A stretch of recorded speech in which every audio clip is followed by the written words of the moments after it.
दोस्तों,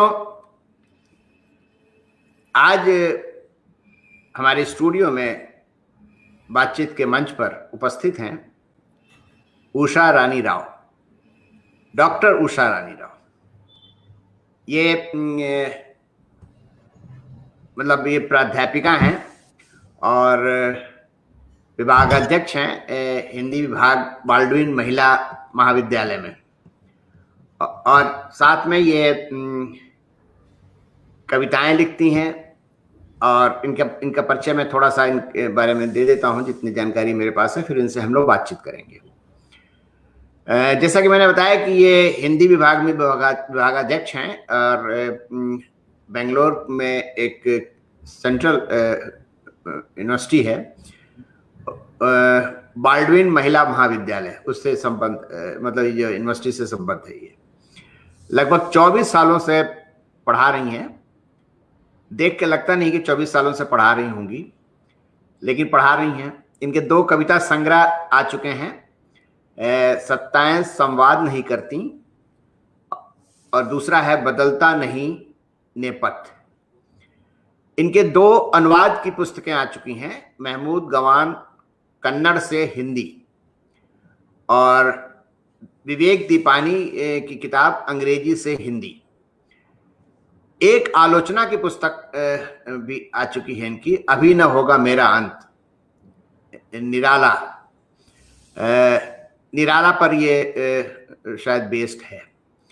4 गद्य संकलनों का इन्होंने संपादन किया है, नदी गायब है, विमर्श, सामाजिक चुनौतियां, व्याकरण भास्कर।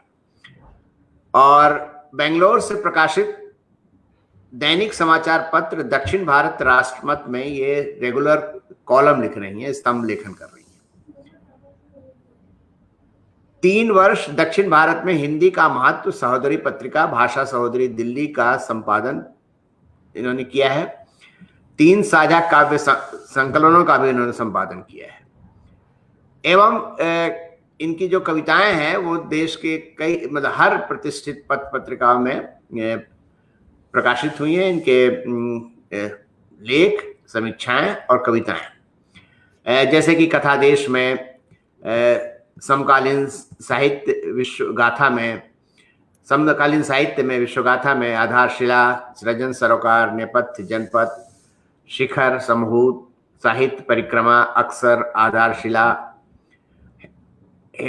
हिमलनी, जनकृति पत्रिका, इंदु संचेतना, आधुनिक साहित्य, कशूर, सोच विचार, प्रेरणा अंशु। प्रेरणा अंशु तो वही जो अभी हिमाचल प्रदेश उत्तराखंड से निकल रही है।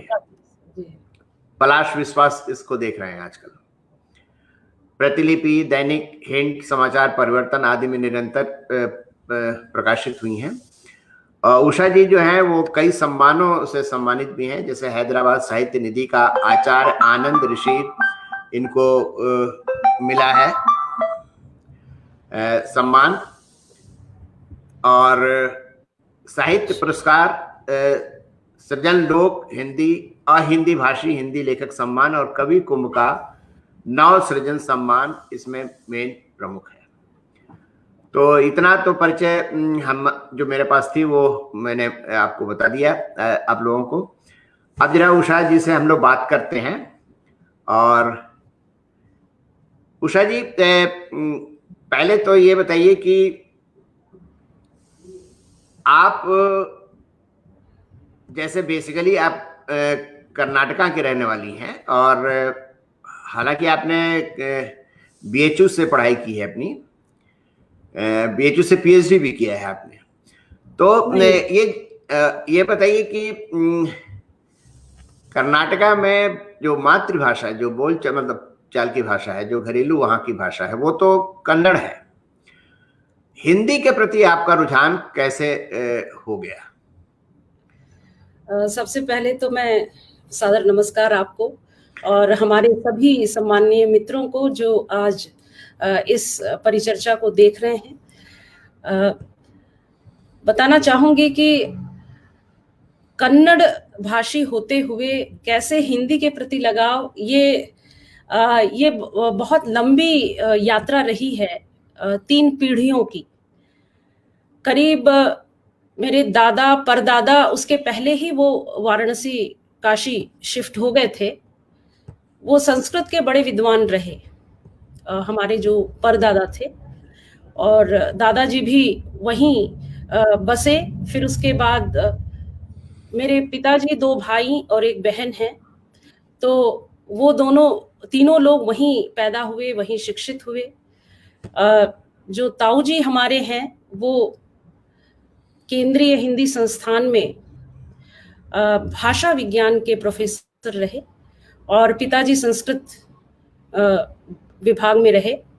और इस तरह से जो भाषा और साहित्य है वह हमारे पीढ़ियों दर पीढ़ी चला आ रहा है घर में। अब चूंकि बनारस में ही जन्म होता रहा, हालांकि मैं तो बेंगलोर में जन्मी, होता ये था कि लड़के सब वहीं जन्मते, पढ़ते लिखते और शादी यहाँ से करते, लड़की यहाँ से ले जाते। तो इस तरह से माताजी यहाँ से गई, और उसके बाद मैं यहाँ जब वो आई और मेरा यहाँ पर जन्म हुआ, उसके बाद जब मैं शायद कुछ 8-9 महीने की थी तो वो लेके चली गई। और इस तरह से पूरा पालन पोषण, शिक्षा वगैरह हुआ, और फिर वही साइकिल रिपीट हुआ कि वहां से फिर मुझे यहाँ विवाह हुआ यहाँ पर, और मैं फिर वापस बैक टू पेवेलियन कहते हैं ना, वैसी स्थिति रही, और मैं वापस यहाँ आ गई। हम लोग एक बात बताइए, बड़ा इंटरेस्टिंग है ये जी। आपकी 3 पीढ़ियां तो यूपी में शिफ्ट कर गई है ना? जी है ना?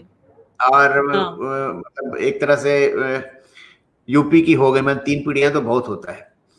हाँ। लेकिन शादी अपने प्रदेश में करने का क्या मतलब, ये माताजी के दिमाग में ये बात या और लोगों के दिमाग में बात क्यों आती थी बार बार? नहीं, ये ऐसी कोई नियम नहीं था, या ऐसी कोई बहुत सोची समझी नीति थी, ऐसा कुछ नहीं था।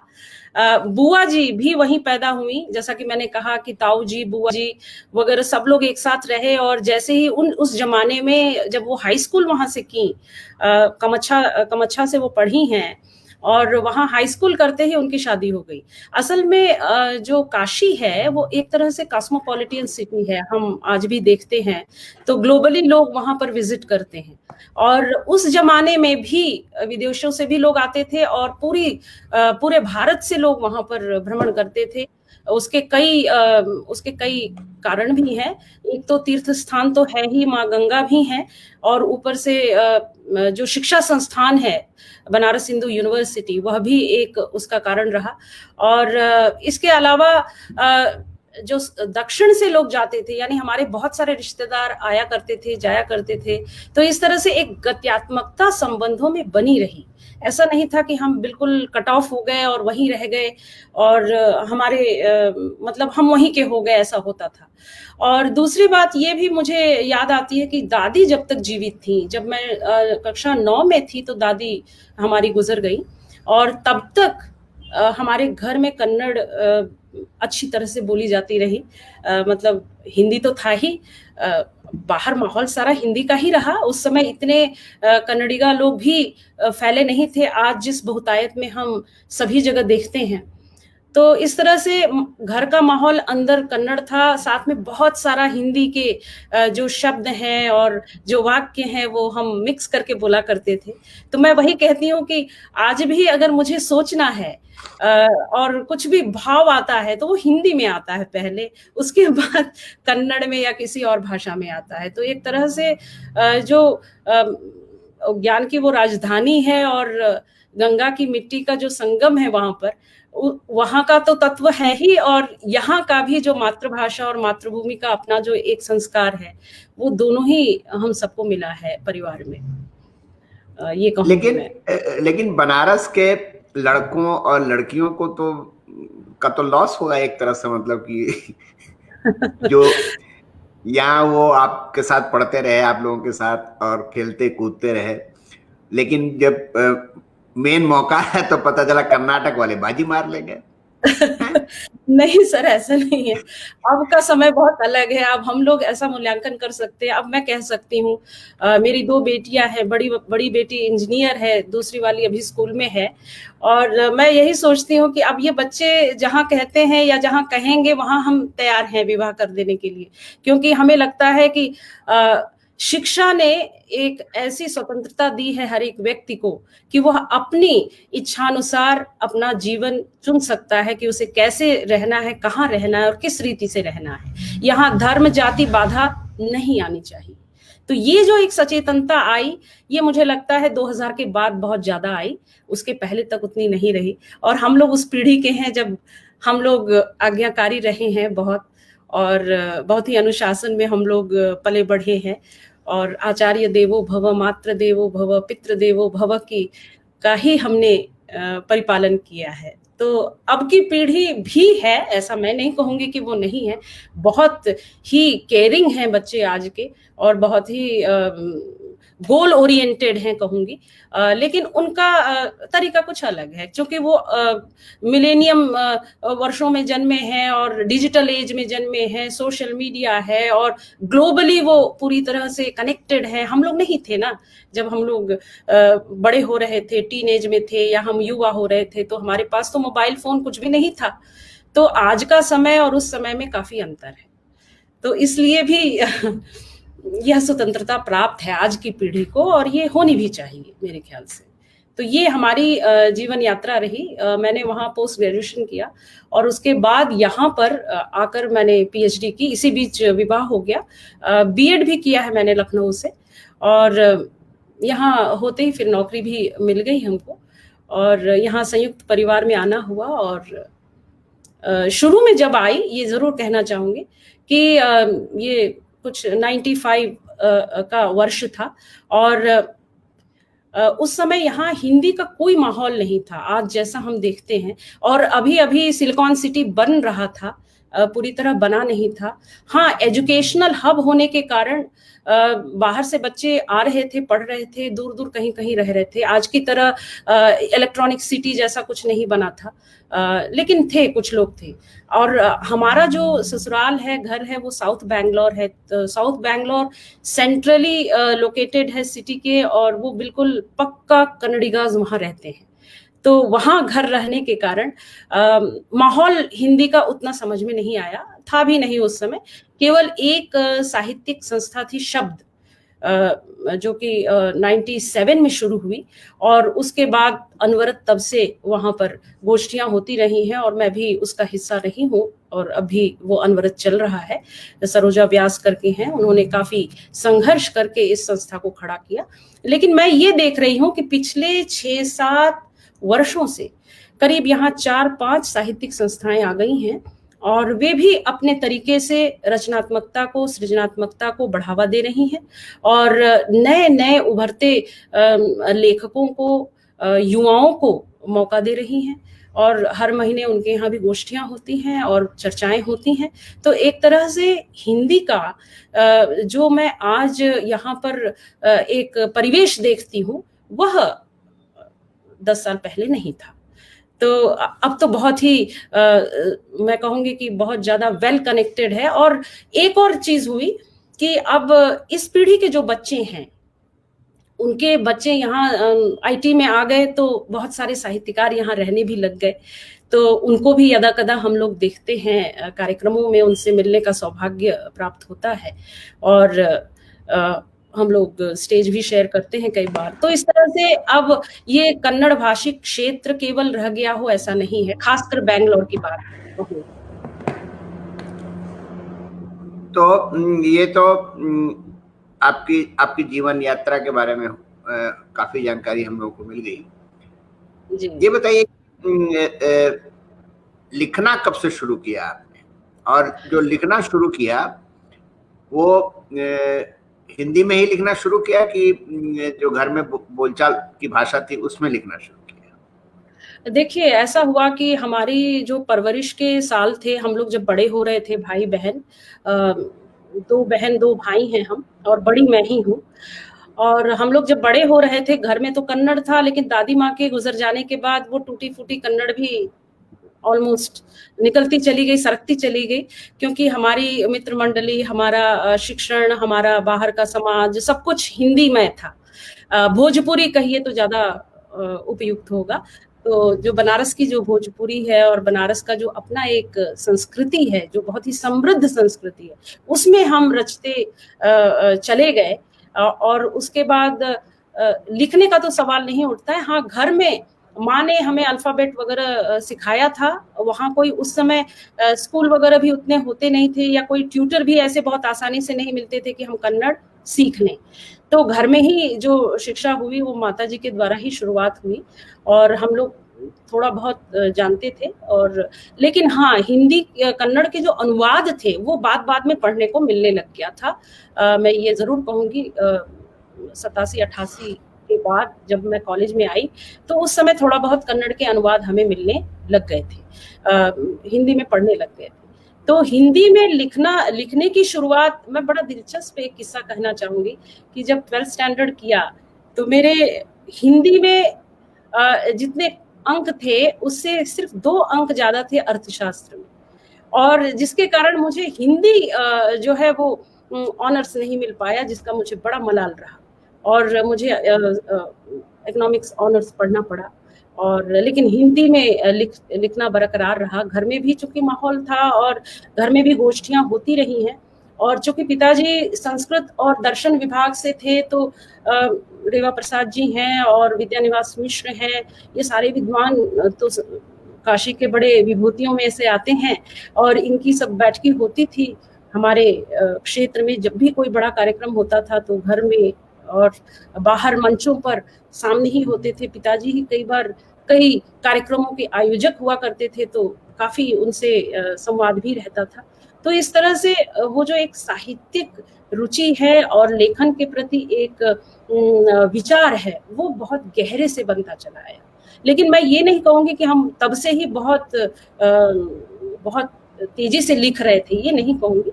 हम बहुत नॉर्मली ज्यादा सुनना और ज्यादा पढ़ना, ये काम हम कर रहे थे, और अध्ययन तो शिक्षण तो था ही हमारे साथ साथ। और कविताओं का दौर, मैं ये कहूंगी कविताएं शायद मैं 10 या 11 में रही होंगी, तब से मैंने लिखना शुरू किया है, और लिख के डायरी में रखा करती थी। हम जहाँ रहते थे वहाँ कई संस्थाएं भी थी, लेकिन हम ज्यादातर रूप से जा नहीं पाते थे उस समय। मैं ये भी कहूंगी कि ऐसा ओपन एक तरह से खुला समाज नहीं था कि आप जहाँ बहुत सारे लोग मिल करके बैठ करके गोष्ठियां आज बहुत ही सरलता से हम लोग कर लेते हैं, वैसा होता हो, ये बहुत कम था। लेकिन फिर भी हमारे यहाँ बहुत स्वतंत्रता थी, हम कहीं भी जाकर कविताएं पढ़ सकते थे या व्याख्यान के लिए पेपर वगैरह प्रेजेंट कर सकते थे। इसमें कोई हमारे लिए रोक टोक नहीं था, ये कहूंगी। तो लेखन तो शुरू था जब से हमने 10th और क्रॉस किया उसके बाद से ही।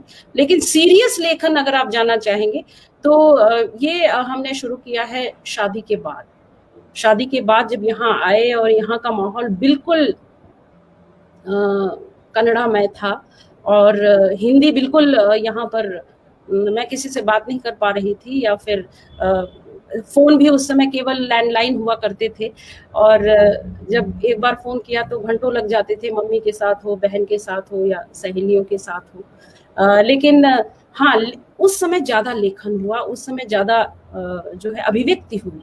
और साथ ही साथ मैंने निश्चय किया कि ठीक है, हम पढ़ने में गुजारेंगे कुछ साल, जब तक परिवार की जिम्मेदारियां, जो प्रारंभिक जिम्मेदारियां होती है लड़कियों पर, वो जब तक न निपट जाए। आज का समय तो बहुत खुला है और बहुत सारे संसाधन हैं, जहां लड़कियां शादी होते हुए भी नौकरी भी कर रही हैं, सब कुछ कर रही हैं, और साथ ही साथ बच्चे भी हो रहे हैं, तो उसके लिए भी कोई ना कोई व्यवस्था है। लेकिन फिर भी उस समय मैं कहूंगी कि बच्चों के लिए क्रीच हो या मेड रखने की परंपरा हो, वो अब तब तक नहीं था उतना, खासकर मिडिल क्लास फैमिली में तो नहीं था। तो थोड़ा संघर्ष रहा। लेकिन हाँ, यहाँ आते ही जब रिसर्च मेरा पूरा हो गया और तुरंत नौकरी भी मिल गई, तो मैं नौकरी के जाने लगी कॉलेज में। और उसके बाद तो घर आने के बाद संयुक्त परिवार रहा, तो घर के प्रति समर्पण रहा, और इस तरह समय गुजरता गया। अभी मुझे लगता है कि मैंने कुछ 10 साल से, करीब 10 साल, ऑलमोस्ट 10 साल से मैंने जो है बाहर निकलना शुरू किया और विभिन्न कॉन्फ्रेंसों में जाने लगी और मुखर होकर लिखने के लिए भी आगे आई और लिखे हुए को संजोना शुरू किया, एडिट करना शुरू किया और इस तरह से मेरी पहली कविता संकलन 2018 में आई, सत्ताएं संवाद नहीं करती।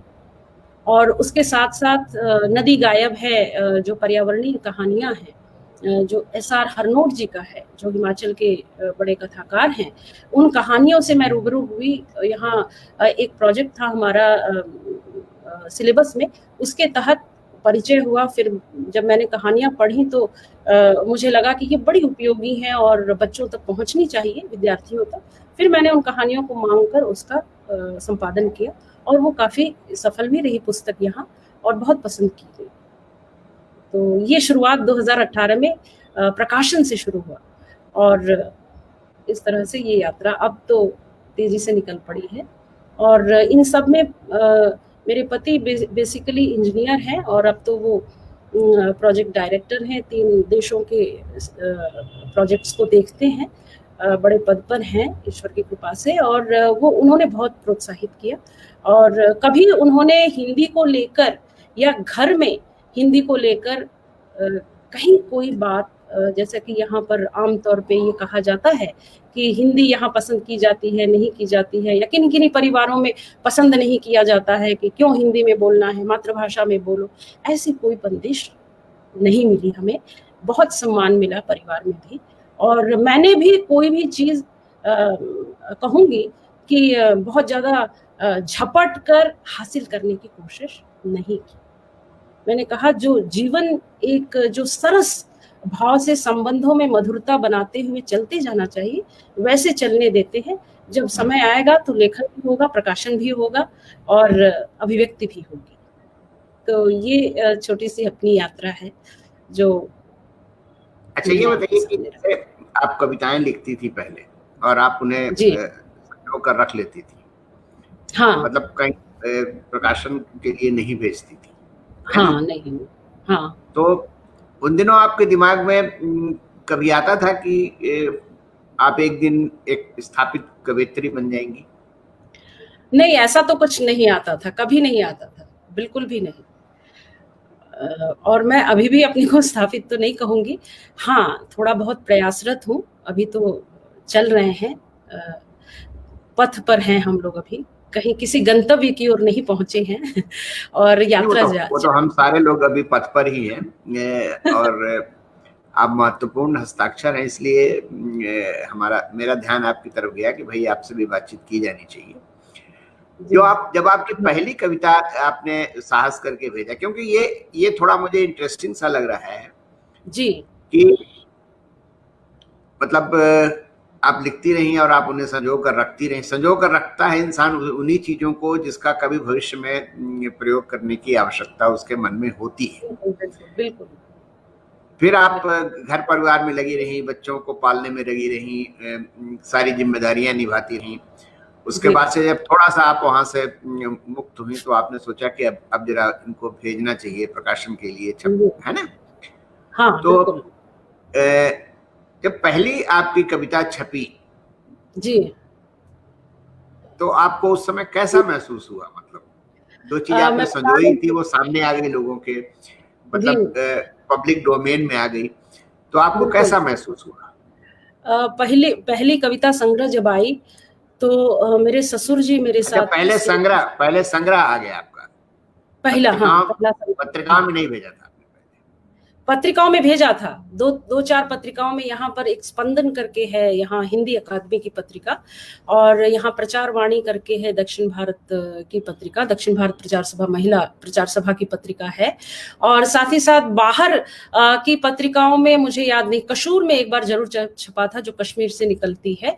और इसके अलावा अखबारों में जरूर यहाँ के जो दैनिक अखबार हैं उनमें छपती रही है। इसके अलावा और किसी पत्रिकाओं से मैं उतनी परिचित भी नहीं हो रही, या यहाँ मंगाने का भी कोई वैसा साधन ढूंढ नहीं पाई, या यूं कहें कि मैं परिवार में इतनी ज्यादा, परिवार और नौकरी दोनों थी, तो दोनों, और जो कॉलेज है मेरा वो दूर भी था, 10 किलोमीटर 11 किलोमीटर दूर था, तो जाना, गाड़ी चला के आना, फिर परिवार, ये थोड़ी जिम्मेदारियां महिलाओं को रहती हैं और सभी ये करती हैं, इसमें कोई नई बात नहीं है, लेकिन खुद पर इतना कभी ध्यान नहीं गया कि क्या करना चाहिए। और ये हमारे बनारस की तरह तो नहीं है ना कि अगर समकालीन साहित्य इस महीने नहीं आया तो बाहर निकल लो, किसी स्टॉल पे देख लो, साहित्यिक जो स्टॉल होते हैं वहां दुकानों पर देख लो, मिल जाएगी, ले लो, ऐसा तो है नहीं, यहाँ तो मिलती ही नहीं है, और हॉकर को भी कहेंगे तो वो लाके नहीं देता है। तो हमको कोई भी पत्रिका अगर बाहर से जो छपती हैं, दिल्ली से छपे, बनारस से छपे, या किसी भी उत्तर पट्टी की पत्रिकाएं जो भी छपती हैं, वो हम प्रकाशक से सीधे मंगाते हैं तो सीधे हमारे आवास पर ही आ जाती है। तो जब तक वो व्यवस्था अगर हमने नहीं की है तो हमारे पास तो पढ़ने के लिए और कोई साधन ही नहीं है। और इसके अलावा आज की तरह ये डिजिटल है नहीं कि हम यहाँ उठाया और पीडीएफ खोला और पढ़ लिया, तो ये थोड़े कठिन दौर थे, मैं पत्रिकाओं से नहीं जुड़ पाई चाहते हुए भी, और संसाधन ऐसे नहीं थे इतने उन्नत उस समय, पोस्ट से भेजकर करने का काम मैं नहीं कर पाई, ये भी कहूंगी, क्योंकि पीएचडी का काम भी चल रहा था साथ में, यहाँ आने के बाद ही वह हुआ। तो इस तरह से कई चीजों से घिरे रहने के कारण उसको मैंने बगल में रखा, मैंने कहा कि अब जो सामने है वो पहले पूरा किया जाए, तो उसका जब समय आएगा तो वो भी कम होगा। तो ये चीजें दिमाग में हमेशा बनी रही। तो ये आपने कहा कि पहला संकलन, तो पहला जब ये कविता संकलन प्रकाशित हुआ और इसका लोकार्पण यहीं पर हुआ बैंगलोर में पहले, वैसे तो विश्व पुस्तक मेले में भी हुआ था दिल्ली में, और यहाँ पर मेरे ससुर जी मेरे साथ थे, मेरे पिताजी मेरे साथ थे स्टेज पर, उन्होंने इसको लोकार्पित किया, और साथ में एक दो यहाँ के बड़े ही सम्मानित हिंदी के विद्वान थे, और उनके समक्ष यह हुआ। तो बहुत ही मैं भावुक थी, और ससुर जी भी मेरे बड़े ही विलक्षण व्यक्तित्व हैं और बहुत ही विद्वान व्यक्ति हैं, और यहाँ कर्नाटक के साइंस फोरम से उनको पुरस्कार अवार्ड भी प्रदान किया गया है, वो इंजीनियरिंग कॉलेज में प्रिंसिपल होकर रिटायर हुए हैं। तो यहाँ का माहौल भी शिक्षा का ही रहा, एजुकेटिव फैमिली कहूंगी। और जब भी बातें होती थी, आप देखिएगा मेरी पहली कविता संकलन का नाम है सत्ताएं संवाद नहीं करती, ये एक राजनीतिक कैप्शन की तरह लगता है, और आप देखिएगा इसमें बहुत सारी मेरी राजनीतिक कविताएं हैं, राजनीतिक शासक पर, शासन पर कविताएं हैं। और जो मेरे ससुर जी रहे हैं वो बहुत ही एक तरह से कहूंगी कि उदार विचारों वाले रहे, और उन्होंने हमेशा उत्साहवर्धन किया, और घर में बहुत सारी राजनीति की चर्चाएं, मेरी सास भी बहुत पढ़ाकू महिला हैं, उन्होंने भी किसी जमाने में हिंदी प्रचार सभा से हिंदी पढ़ाया है कभी। तो जब शादी तय हुई और जब हमारी जयमाल हो रही थी तो वो रूम में आई, मुझे आज तक मैं भूलती नहीं हूँ, और हिंदी में उन्होंने बात किया कि तुम तो आज से मेरी बेटी हो, यही वाक्य था उनका, और वो मैं भूलती नहीं हूँ। और इस तरह से ये एक माहौल, भले ही मैं बिल्कुल एक लोक से दूसरे लोक में आ गई थी, लेकिन घर वालों ने बहुत सहयोग किया कि मैं अपने माहौल को जी सकूं अपनी मर्जी से। जी। अच्छा, ये बताइए कि कर्नाटका प्रदेश में कई बड़े बड़े साहित्यकार हुए हैं जी, जैसे अनंत मूर्ति हुए हैं, और जैसे गिरीश कर्नाड हैं, और अभी भी बहुत सारे लोग जो हैं वो काफी अच्छा लिख रहे हैं और लिखते भी होंगे। और जैसे आप बता रहे हैं कि हिंदी का भी थोड़ा वहां पर एक माहौल बना है, वहां पर हिंदी साहित्यकारों का, हिंदी साहित्य का, तो क्या कभी ऐसा होता है कि मतलब थोड़ी बातचीत कन्नड़ साहित्यकारों से भी होती है, उनसे इंटरेक्शन होता है, या उनसे मतलब कुछ सीखने को या अपनी बात उनको बताने का मौका मिलता है वहां पर? बिल्कुल मिलता है। यहाँ पर बहुभाषी मंच भी है यहाँ बैंगलोर में एक दो जगह गई हूँ जहाँ उन्होंने आमंत्रित किया है कन्नड़, हिंदी और अंग्रेजी के विद्वानों को, और अपने इस समय में कन्नड़ में क्या लिखा जा रहा है और हिंदी में क्या लिखा जा रहा है, अंग्रेजी में क्या लिखा जा रहा है, इस पर परिचर्चाएं हुई हैं। तो 2-3 बार मैं गई हूँ ऐसे संस्थानों में जहाँ इस तरह की चर्चाएं रखी जाती रही हैं। इसके अलावा यहाँ पर जो भी जो साहित्यिक आयोजन है, जैसे साहित्य अकादमी है यहाँ, सेंट्रल जो केंद्रीय साहित्य अकादमी है, उसका एक ऑफिस है यहाँ दक्षिण भारत में। यह अकेला बैंगलोर है जहाँ पर केंद्रीय साहित्य अकादमी की अपनी एक ऑफिस है यहाँ पर, जो सेंट्रल यूनिवर्सिटी के अंदर ही है। तो यहाँ पर बहुभाषी जो है मंच प्रदान किया जाता है विभिन्न अवसरों पर, जैसे वुमेन्स डे है, या फिर अभी ये स्वतंत्रता दिवस गया अभी, या इस तरह का और भी जो भी, जैसे अभी ये कर्नाटक राज्योत्सव का दिन आता है, कर्नाटक की स्थापना का दिन आता है।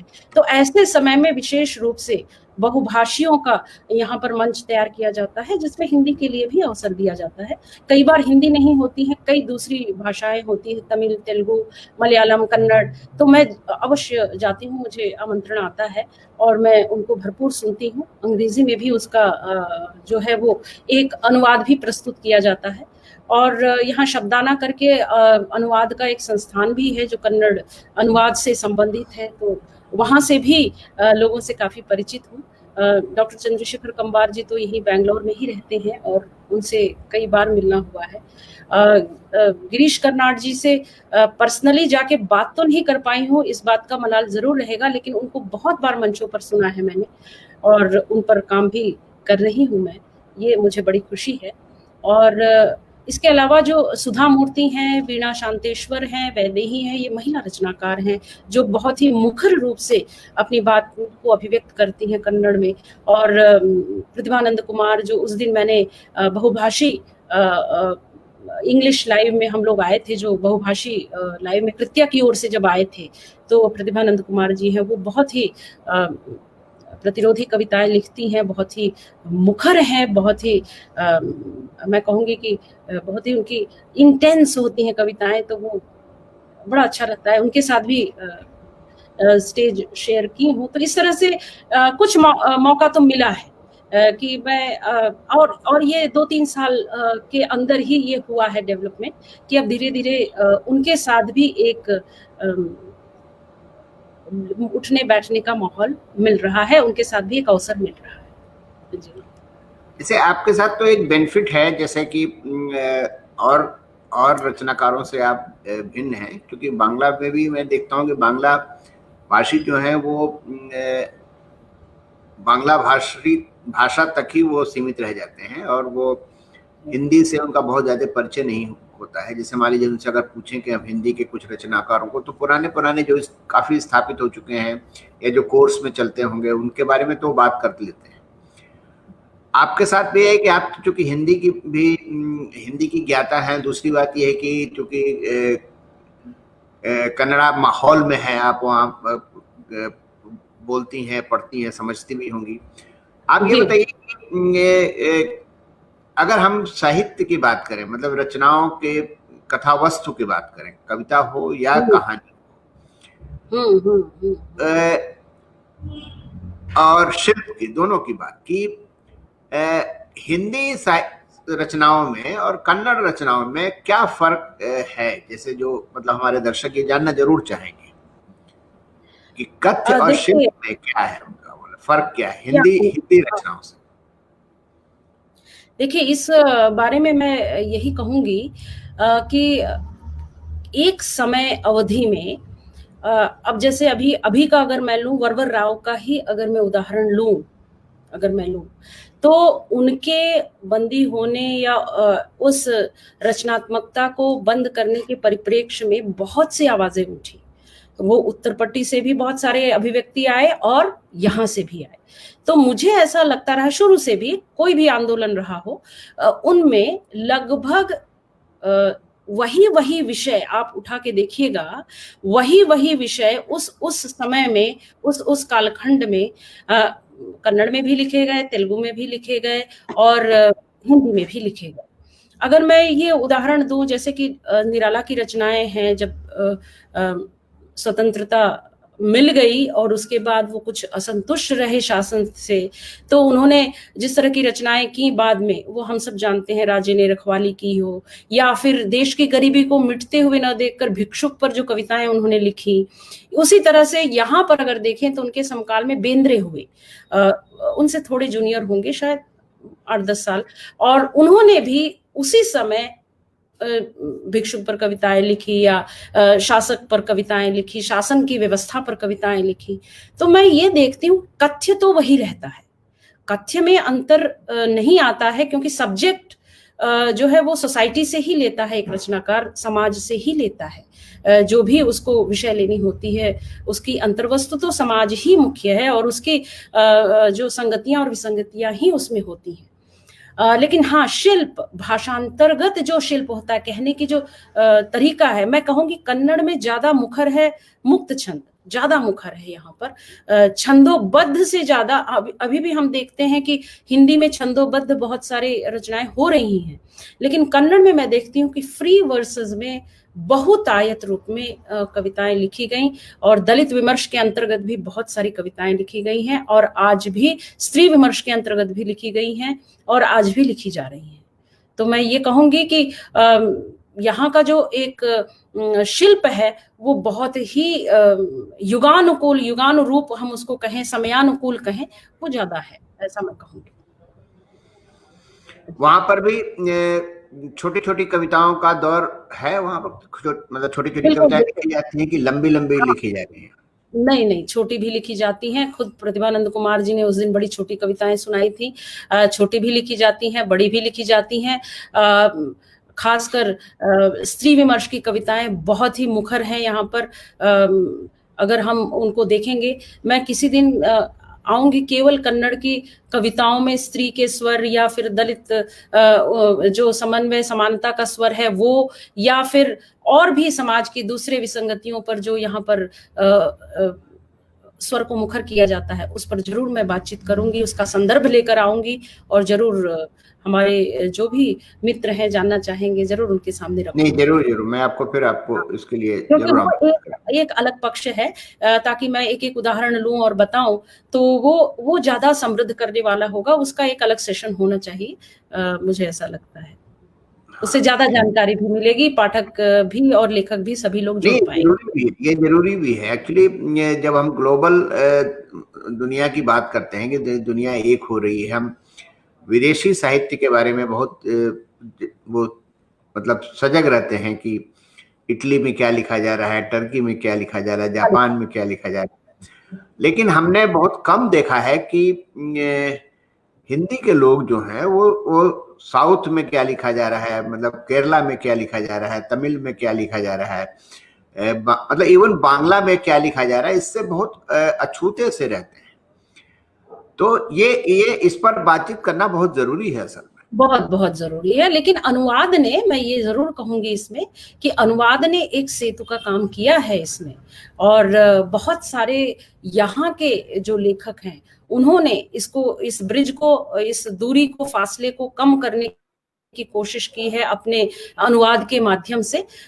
यहाँ के जो हिंदी के प्रोफेसर रहे हैं बहुत सारे लोगों ने, चाहे वो मोहन राकेश के नाटक हों, या फिर हम मेरे ख्याल से सर्वेश्वर दयाल सक्सेना जी के हों, या प्रेमचंद के हों, या और भी बहुत से जितने भी हमारे लेखक और कवि हैं हिंदी के, उनके रचनाओं को अनुवाद किया है, और यहाँ कन्नड़ में यहाँ के पब्लिक डोमेन में उसको पहुंचाया है लोगों को पढ़ने के लिए, उसके लिए एक रास्ता उपलब्ध कराया है।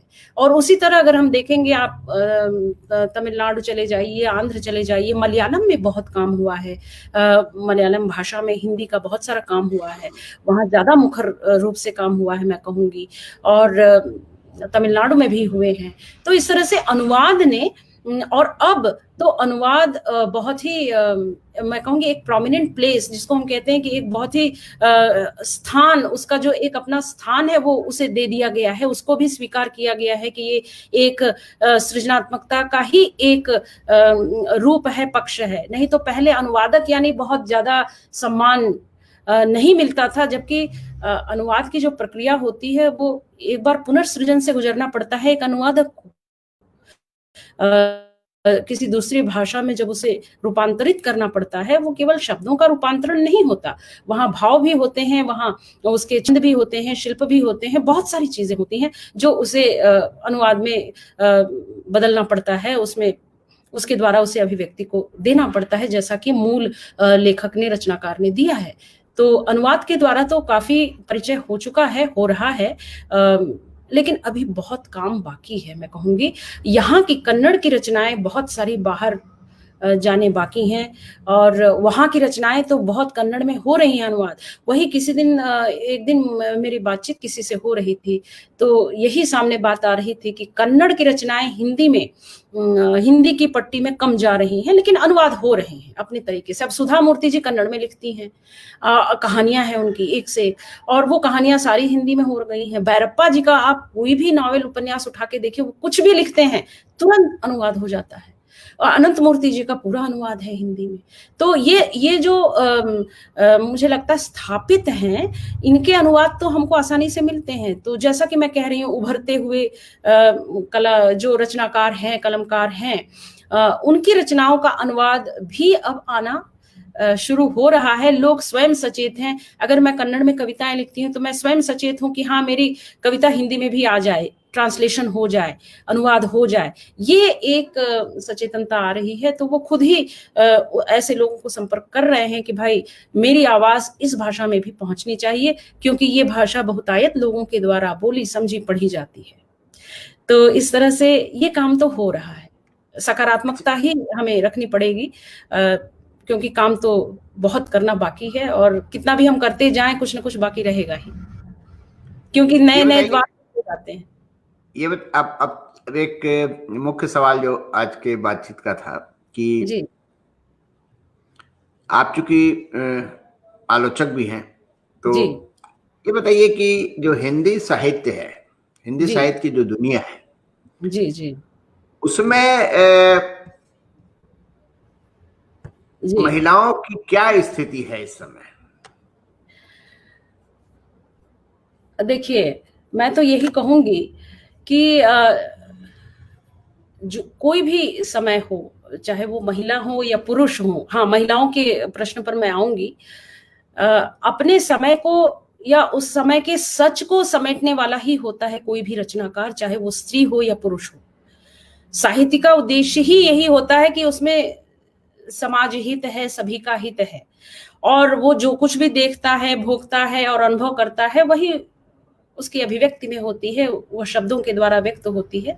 और वो चाहे कहानी लिखे, लेख लिखे, आलोचना लिखे, या जो कुछ भी लिखा जाए।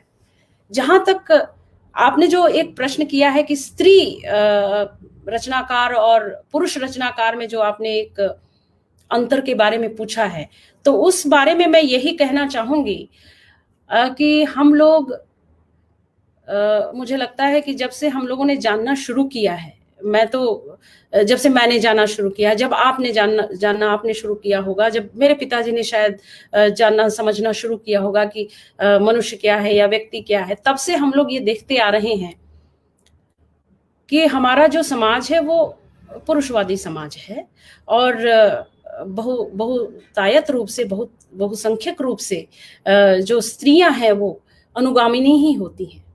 और अगर मौका मिला, दे दिया प्रेम से, तो वो उस प्रतिभा को लेकर आगे बढ़ जाती हैं। नहीं दिया तो एक समय था कि उसे दबा करके, उसको रख करके वैसे ही निकल जाती थी, जिंदगी खत्म हो जाती थी, और उनकी वो प्रतिभा बाहर नहीं आ पाती थी। लेकिन आज समय अलग है। आज बच्चे हैं वो बराबर शिक्षित हो रहे हैं। अगर बेटा इंजीनियर बन रहा है तो बेटी भी बन रही है, डॉक्टर है तो डॉक्टर, अगर लेखक है तो लेखक, दोनों ही तरफ है। और इस तरह से सभी प्रोफेशन में है मेरे ख्याल से। और हमने माता पिता के रूप में हमने ये समझ लिया है कि समाज चाहे किसी के भी वर्चस्व से चले, लेकिन हम यदि शिक्षित हैं, और हमने और शिक्षा का सबसे मुख्य उद्देश्य ही होता है कि चेतना हमारे अंदर जागे कि हम हर एक के निजता को, उसके स्वतंत्रता को हम सुरक्षित करें। तो हम अगर इसको लेकर आगे बढ़ते हैं और उसे यह स्वतंत्रता देते हैं तो ये असमानता की बात नहीं आएगी। लेकिन ये स्थिति अभी भी है और मैं कहूंगी कि स्त्रियों के लिए संघर्ष बहुत है, हर समय रहा है।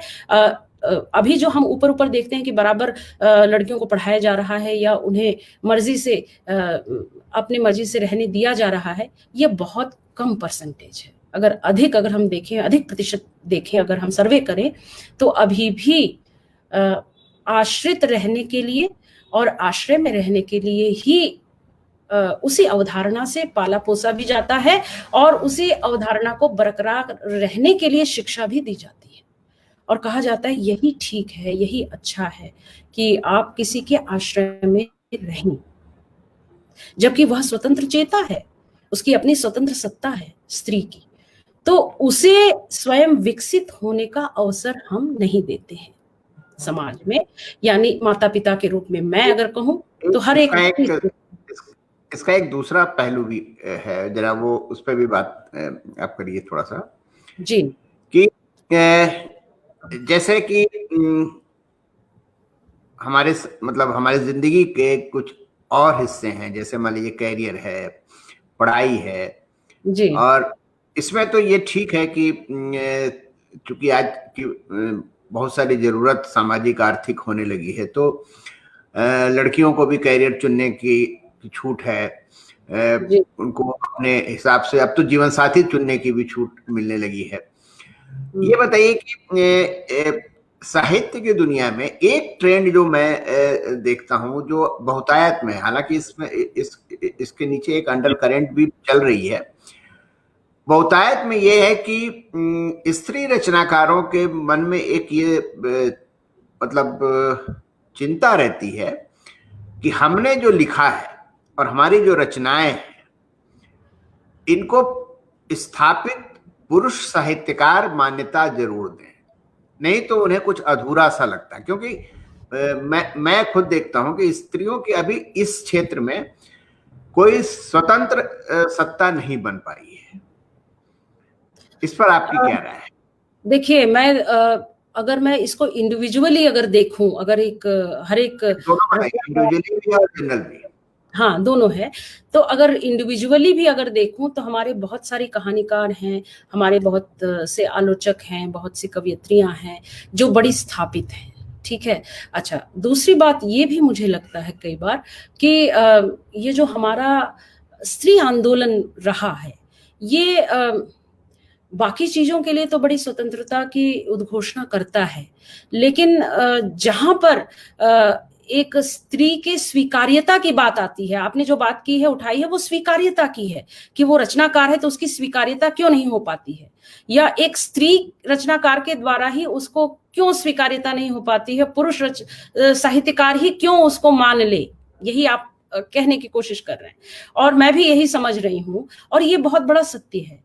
ये इसीलिए कहा जाता है कि वास्तव में जो स्त्री विमर्श है वो स्त्री और स्त्री के बीच का संघर्ष भी तो है ना, ये बहुत बड़ा संघर्ष है। और इस संघर्ष के अगर अंतर में जाएंगे, उसके तल में अगर हम जाते हैं तो ये वो सीख है, वो परंपरावादी सीख है जहां पर कहा जाता है कि तुम्हें ये जो है इस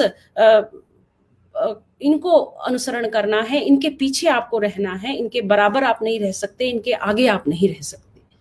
तो ये जो एक सीख है, ये जो एक दिमाग में बैठा दिया गया है कि तुम स्वतंत्र नहीं रह सकती हो या तुम स्वतंत्रता से अपने चीजों को संभाल नहीं सकती हो, स्वतंत्र कैसे लिख लोगी, कैसे कर लोगी, कैसे छप जाएगा, कैसे हो जाएगा, कैसे कर लोगी। लेकिन आज स्त्री ने हर जगह अपनी उपयोगिता साबित की और ये बड़ी विलक्षण बात है कि हर बार साबित करनी पड़ती है। और व्यक्तिगत रूप से मैं बताऊं, आज भी घरों में स्त्रियां अपनी जो है अपनी जो चेतना है, अपना जो सिद्धि है, जो वो कर सकती हैं, अपनी जो कैपेबिलिटी है, उसको बार बार उन्हें साबित करना पड़ता है। अच्छा, तुम दूसरे शहर में जाओगी, ठीक है, सब वहां पर एक चिंता होना अलग बात है, एक विश्वास के साथ कि अरे जाएगी और जाकर आएगी। आज अगर मेरी बेटी कहती है कि मुझे एमएस करने जाना है विदेश, अगर मैं उससे कहूँ अरे बेटा तुम कैसे जाओगी, पता नहीं वहां कौन कौन होंगे, कैसे होंगे, तुम कैसे रहोगी, ऐसे तो मैं उसे कह नहीं सकती हूँ ना, और कहना भी नहीं चाहिए। शिक्षा ने यही जागृति तो दी है, यही एक स्ट्रेंथ दिया है, यही एक शक्ति दी है कि हमको इस समाज में, इस संसार में अपने ज्ञान को विस्तारित करना है, उसको उपयोगी बनाना है, उसको कहीं ना कहीं। साहित्य की दुनिया थोड़ी डिफरेंट है। जैसे अगर आप वैसे मैं एक बात बताऊं, हाँ, या पूछूं आपसे, जी जी, कि जो नोबेल पुरस्कार अगर प्राप्त रचनाकारों की लिस्ट बनाए अगर आप, तो उसमें अगर मान लीजिए कि हम 20 लोगों की लिस्ट बनाते हैं, तो उसमें महिलाएं कितनी होती हैं? बिल्कुल बिल्कुल, बहुत सही कहा आपने। केवल इसी तरह अच्छा, अब वो नोबेल पुरस्कार तो जहां जहां पर जो जिन लोगों को दिया जाता है वो तो विकसित समाज है, हालांकि सत्तात्मकता वहां भी है, लेकिन हमारा समाज तो और भी पीछे है, बहुत, है ना। तो जैसे ये बहुत सारे लोगों से मैंने सुना है, मैंने सुना है, जैसे कि कहानीकारों की अगर बात करें आप, या कवित्रियों की बात करें, तो एकाध को छोड़ करके इन जनरल जो लिखा जा रहा है महिलाओं द्वारा, उसको तवज्जो नहीं दिया जाता है। पुरुष साहित्य, जो स्थापित पुरुष साहित्यकार हैं उनके द्वारा, अकादमियों के द्वारा भी, अकादमी भी कभी कभी मान लीजिए ठीक है, अगर आप पुरस्कारों की लिस्ट वहां से भी निकालें, हिंदी अकादमी से या और जगह से, ज्ञानपीठ से भी अगर निकालें, तो वहां भी यही स्थिति है। बिल्कुल, और मैं यहाँ भी देखती हूँ कन्नड़ के जितने भी यहाँ 8 ज्ञानपीठ मिले हैं कन्नड़ साहित्य में, तो महिलाएं तो है ही नहीं। तो मैं तो यही बहुत चकित होती रहती हूँ कि क्या महिलाएं लिख ही नहीं रही है, या लिखकर जो साहित्य अकादमी तो मिल गया है लेकिन ज्ञानपीठ तक नहीं पहुंची, तो महिलाओं पर विचार क्यों नहीं किया जाता है, ये एक बड़ा सवाल है। तो वहीं हम आके सर्कल में वहीं आ गए ना हम लोग वापस बातचीत में, कि ये पुरुषवादी जो एक सोच है, ये भले ही आप भी पुरुष हैं और बहुत सारे लोगों को बुरा भी लग रहा होगा जो लोग सुन रहे हैं, लेकिन ये एक सोच बिल्कुल जैसे जाले की तरह जमा हुआ है हमारे समाज में, ये निकल नहीं पाता है। मैं बता रही हूँ मैंने पिछले दिनों एक इसी मंच पर जी एक साहित्यकार से मैंने एक सवाल किया जी, कि नया रचनाकार अगर आपके पास आके पूछता है कि मैं कुछ लिखना चाहता हूं और मैं सीखना चाहता हूं, तो आप उसे क्या सलाह देंगे? तो उन्होंने कुछ पुस्तकों का नाम और कुछ लेखकों का नाम बताया। मैं ये देखकर, ये सुनकर हैरान था कि उसमें उन्होंने किसी भी महिला रचनाकार का नाम नहीं लिया। तो ये इसका मतलब ये है कि महिलाएं जो लिख रही हैं वो निश्चित ही वो संघर्ष दोहरे स्तर पर कर रही हैं। एक तो वो घर की, परिवार की जरूरतों और सीमाओं को तोड़ते हुए वो लिख रही हैं। दूसरा ये है कि वो यहाँ भी उनको संघर्ष करना पड़ रहा है कि पाठक तक तो उनकी बात पहुंच जा रही है। चलिए, ये तो समझ में आ गया कि पाठक तक उनके वेब सीरीज के जरिए, वेब के जरिए या मैगजीनों के जरिए वो तो बात पहुंच जा रही है। लेकिन जहां तक रिकॉग्निशन की बात होती है, रिकॉग्निशन मतलब ये है कि अगर हम लिस्ट बनाए, मतलब ये एक क्रूड वर्ड है लिस्ट बनाने का, अगर लिस्ट बनाए तो उस लिस्ट से तो एकदम गायब ही कर देते हैं लोग। ये वास्तव में ये इसको मैं कहूंगी कि बहुत ही ज्यादती है कि महिला रचनाकारों के प्रति उनके प्रति एक सोच भी नहीं रखा जाता कई बार। और एक चीज और मैंने देखी है, शायद हर क्षेत्र में भी होगी ये बात, कि हम लोग एक गोलबंदी में घिरे रहते हैं एक घेरे में घिरे रहते हैं अपने जान पहचान और मित्रों के द्वारा, बस उन्हीं को बढ़ाते हैं और उन्हीं से बढ़ते हैं। उससे बाहर की दुनिया हम देखना भी नहीं चाहते, और ना ही हमारे अंदर इतना साहस आता है कि हम अगला अगर कोई बहुत अच्छा कह रहा है, चाहे वो मेरा कनिष्ठ ही क्यों ना हो, हम उसको उठकर उसकी प्रशंसा कर दे। इतनी अपनी असुरक्षा की भावना हमारे अंदर है, विशेष रूप से मैं कह रही हूँ, कई स्त्रियों में भी है और पुरुषों में तो है ही। ये असुरक्षा की भावना के कारण ही कई बार अच्छी लेखिकाओं को जो है उनका नाम नहीं लिया जाता है, या उनको सामने नहीं लाया जाता है, जैसे कि औरों को उठा दिया जाता है या और लोग उठ जाते हैं। तो मैं ये नहीं कहूंगी कि इसमें केवल पुरुष ही जिम्मेदार है, यहाँ महिलाएं भी बहुत अपनी तरह से भूमिका निभा रही हैं इसमें, समन्वय नहीं आने के कारणों में। लेकिन एक बात, वो लीनर होने की वजह से, मतलब ये है कि उनको भी लगता है कि बिना सहारे के हम आगे बढ़ेंगे नहीं, तो वो उसमें जो सहारा ढूंढ लेती हैं या सहारा खोजने में एक्सपर्ट होती हैं, उनका तो काम बन जाता है। लेकिन सारे लोग तो ऐसा नहीं करेंगे ना, सारे लोग नहीं करेंगे और नहीं करते भी हैं, फिर भी उनका साहित्य बाहर आता है और लोग पढ़ते भी हैं, लोग पसंद करते। हाँ, ये भी है, बिल्कुल बिल्कुल। और ये इसके कारण हम बहुत सारे अच्छे लेखन का नुकसान कर रहे हैं, बहुत सारे अच्छे लेखकों की रचनात्मकता का हम नुकसान कर रहे हैं ऐसा करते हुए। और ये समय को हमारे ही हाथ में है, ये समय को बदलना होगा।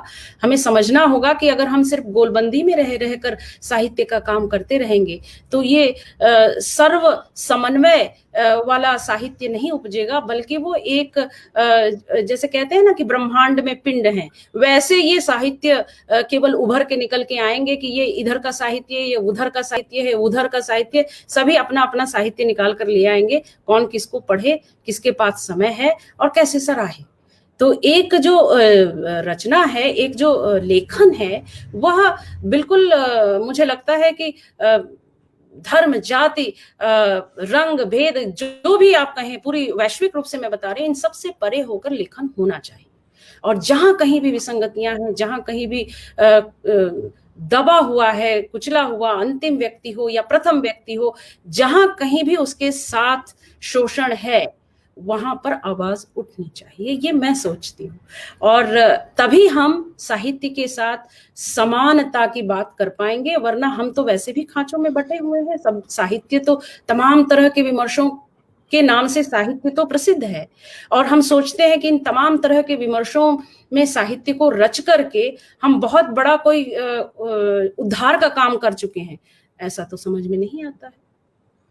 भले ही कुछ सरकारी नीतियों से या कुछ किसी को कोई राहत मिल जाए, लेकिन सोच का क्या होगा, मानसिक वृत्ति का क्या होगा, वो कैसे हम बदलेंगे, वो कैसे बदलेगा। मानसिक वृत्ति की बात आपने की, हालांकि ये देखिए गंभीर बातचीत हम लोग कर चुके हैं, आपकी कविताएं भी सुननी है, लेकिन मैं इसको एक टिप्पणी दे करके और आपकी एक टिप्पणी ले करके फिर हम कविताओं पे बात करेंगे, आपके कविताएं सुनेंगे। मतलब हाँ, अगर कोई पुरुष साहित्यकार, जैसे मान लीजिए मैं हूं, मैं अगर किसी स्त्री के सौंदर्य पर, जी, उसकी खूबसूरती पर, उसके नक्शिक का वर्णन करता हूं और सीमाओं को क्रॉस करके भी करता हूं। जी, आपने कविता पढ़े होंगे, बहुत सारे लोग पुरुष कविता, बिल्कुल बिल्कुल, तो उसकी तो तारीफ हो जाती है। लेकिन अगर कोई महिला किसी पुरुष के सौंदर्य की चर्चा करे, पुरुष के नक्शिक का वर्णन करे और खुलकर करे, तो उस पर तो बहुत सारे लोग आरोप लगाने लगेंगे।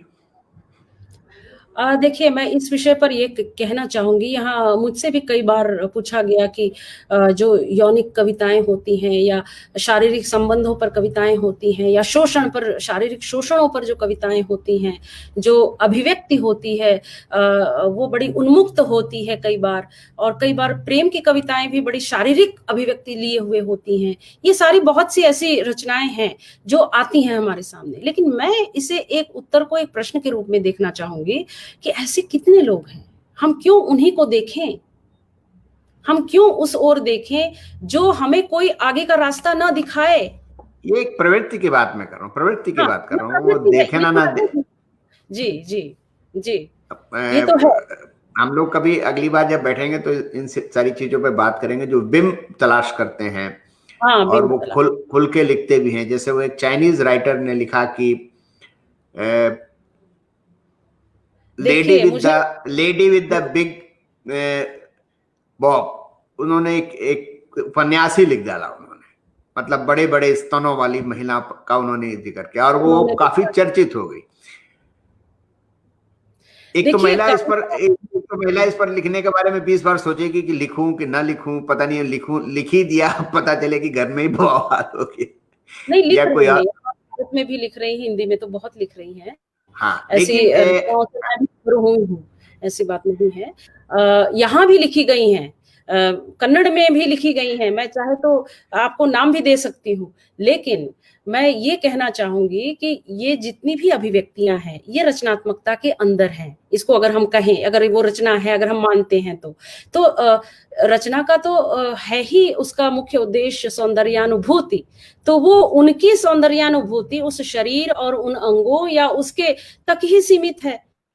तो वो उसमें तो फिर आप औरतें जब लिखती हैं पुरुषों पर तो वो क्यों नहीं उन पर उंगली उठाई जाती है, पुरुष जब लिखते हैं तो औरतों पर तो अंगुली उठाई जाती है। तो ये प्रश्न तो आते रहेंगे ही, क्योंकि असमानताएं तो हैं ही, कहीं समानता तो है नहीं।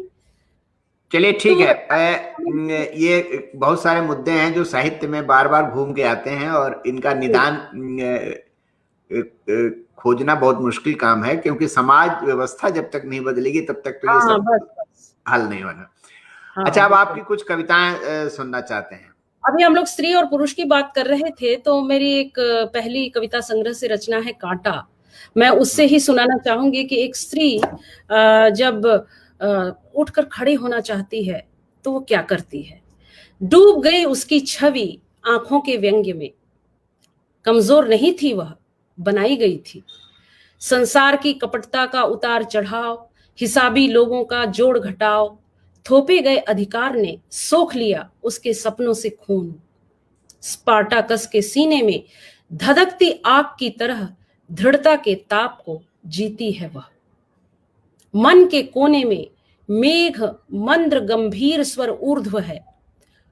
इस कटीली फांस से स्वयं को मुक्त करना है पहले, इस कटीली फांस से स्वयं को मुक्त करना है पहले। उछाल दिया उसने दुख को शून्य में कंकड़ की तरह।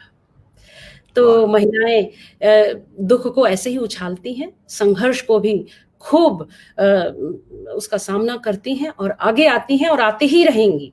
चाहे बाधाएं स्त्री को स्त्री से मिले, स्त्री को पुरुष से मिले, लेकिन ये चीज चलता रहेगा और स्त्री की अपनी प्रतिबद्धता परिवार के साथ होते हुए जिस क्षेत्र में भी वो आगे आना चाहती है वो आती रहेगी। इसको कोई भी नहीं रोक सकता।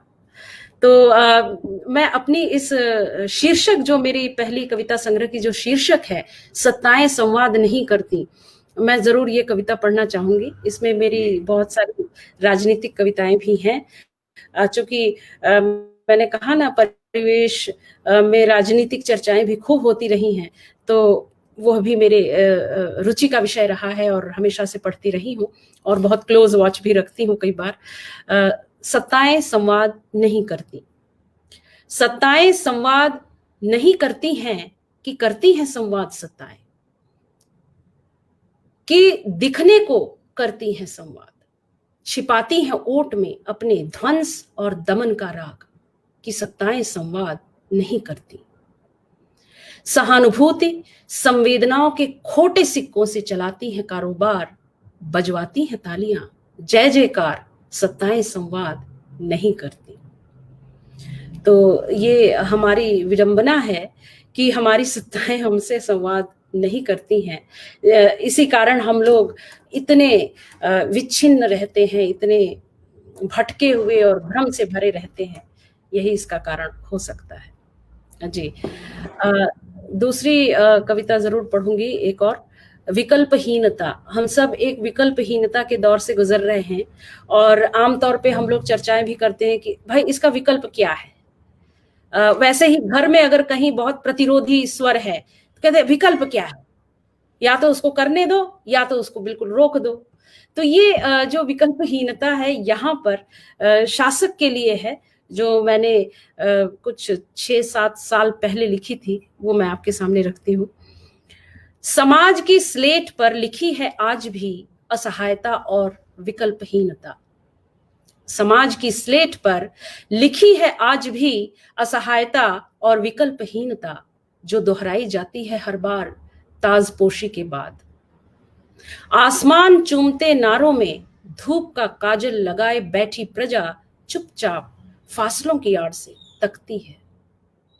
श्रम की भेंट चढ़ाकर भी व्यवस्था की मनचाही जोत में जुतने को विवश होती है।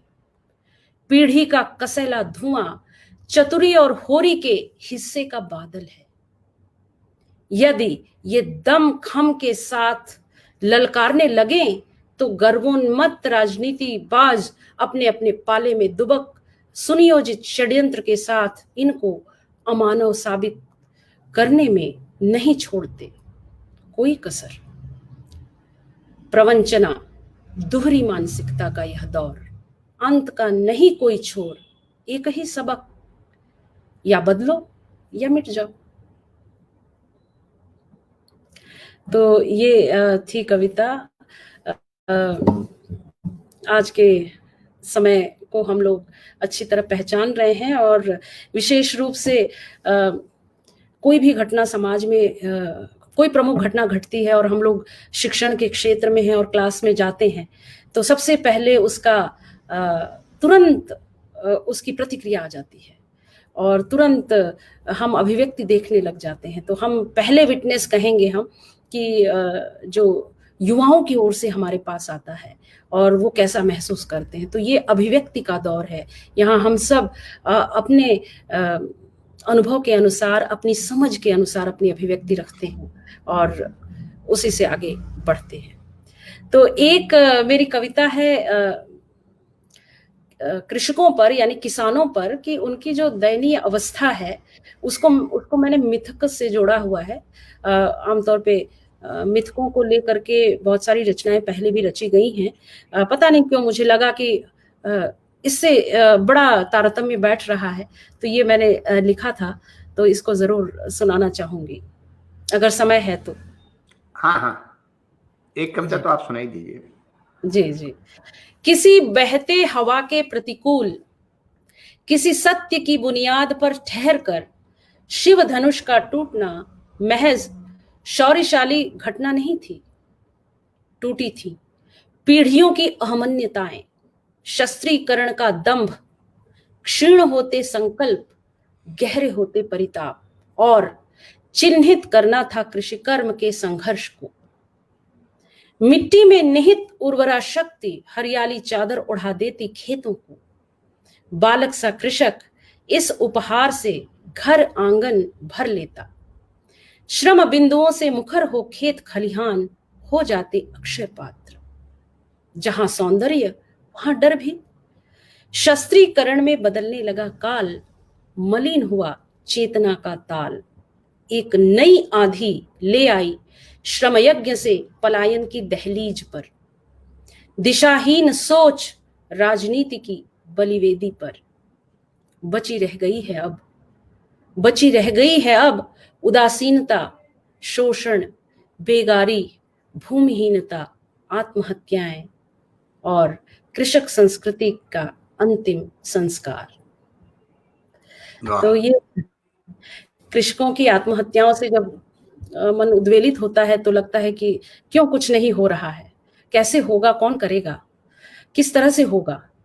तो उस समय कुछ इस तरह से लिखना हो जाता है जो है। तो ज्यादातर इसी तरह का है। एक बहुत छोटी सी रचना है, ये सारी राजनीति की रही। एक कोना इसका शीर्षक है और ये थोड़ी अलग सी है, देखिए।